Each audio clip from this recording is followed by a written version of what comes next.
Odisha is considered as one of the major states that supply migrant laborers to the rest of India.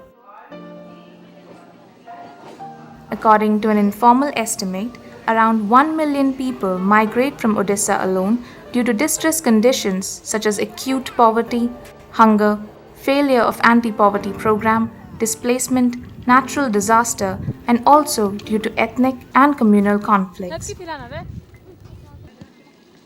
Most of these migrants belong to the scheduled caste and scheduled tribe categories and are mainly landless and marginal farmers.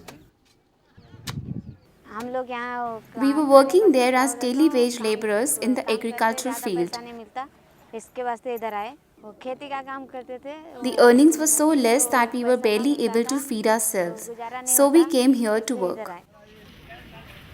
With the aim to address this crucial aspect of migration and to discuss and generate larger debate on distressed migration, a state-level public hearing was organized in Balangir.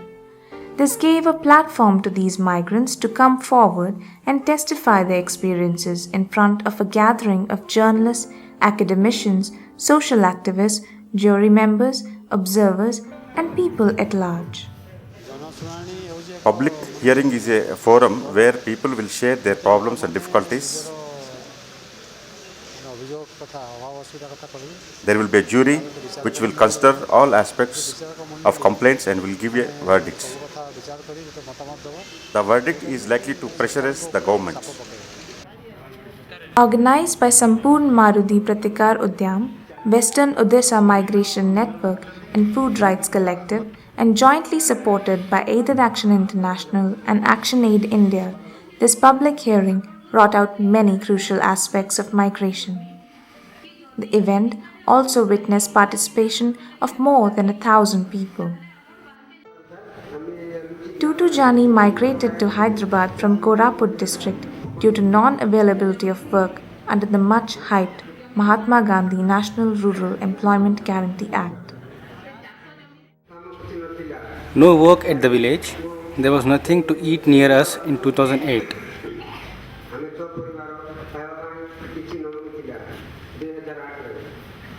Then we went out to work in Secunderabad. The Sardar or the middleman assured us to give 3,000 rupees along with a free lodging and fooding. We faced a lot of problem there. We were beaten and made to work in nights.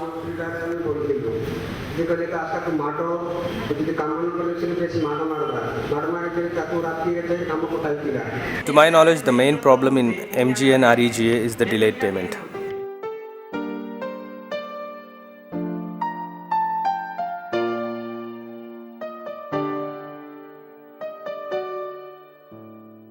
My husband fell to fever there.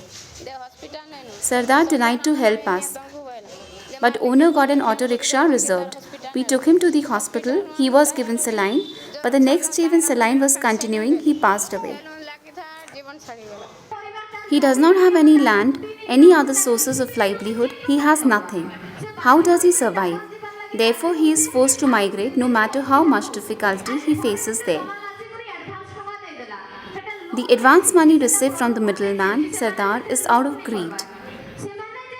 They used that advance money to repay the earlier debt they had taken for survival.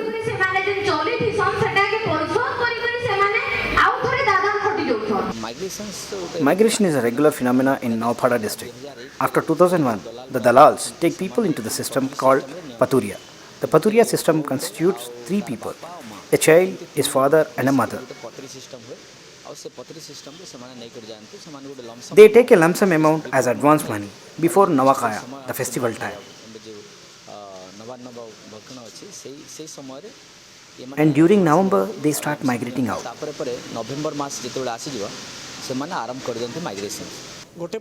On one hand, there is a survival strategy of the migrant, and on the other, there is a labor extraction policy of the capitalist. One has to view in between these two. Capital will always try to exploit labor in whatever form. In Balangir, where a labor trade of 80 to 100 crore rupees is existent, it is but natural that several unscrupulous politicians are involved there. Traders, middlemen, and police personnel are there. And most importantly, they are encouraged and backed by a corrupt system.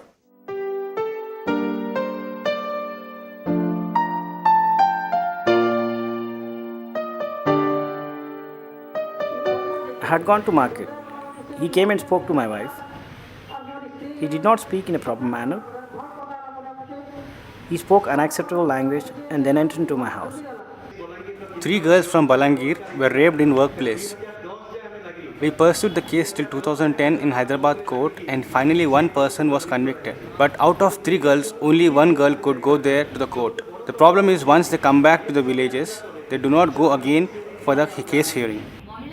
We have to bring the Women's Commission into this issue.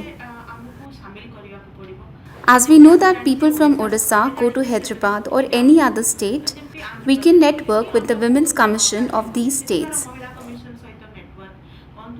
There has to be a cell in the office of the Labour Commission for tracking and follow-up of these harassment cases.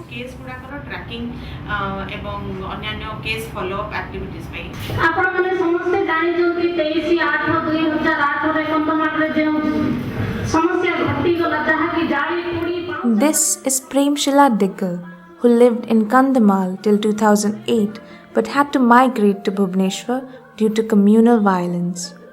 Premshila worked as an Anganwadi worker in her home place, but today she works as a domestic help in a slum in Bhubaneswar.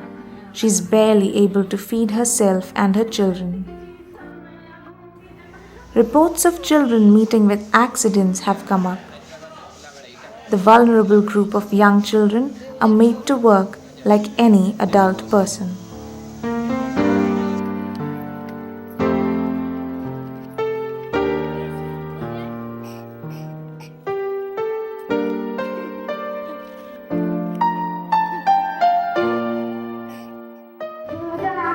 In 2008, our house was washed away due to flood. A friend of my father persuaded him to send me to Gujarat to work.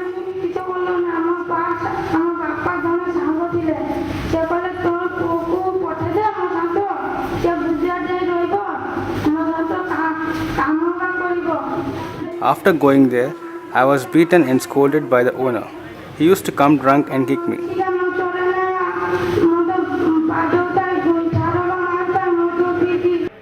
A residential case center (RCC) was opened in village by state government and Lok Drushti Nuapada.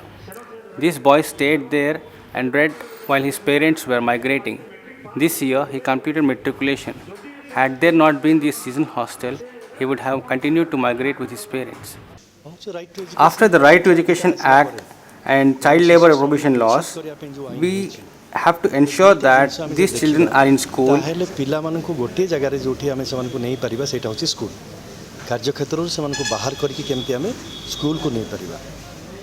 The second thing is, before they migrate out of work, how do we prevent child labor and provide them education at villages? If they still go away, then how to ensure education at workplace? बाल श्रमिक अच्छी से माने hostel माध्यम आम से शिक्षादान काम केमती शिक्षादान आम केमती दे पारिबा आउ जोठी जाउछंती जो जगह को जाउछंती सेही जगह रे शिशु माने केमती स्कूल शिक्षा ग्रहण करि पारिबे।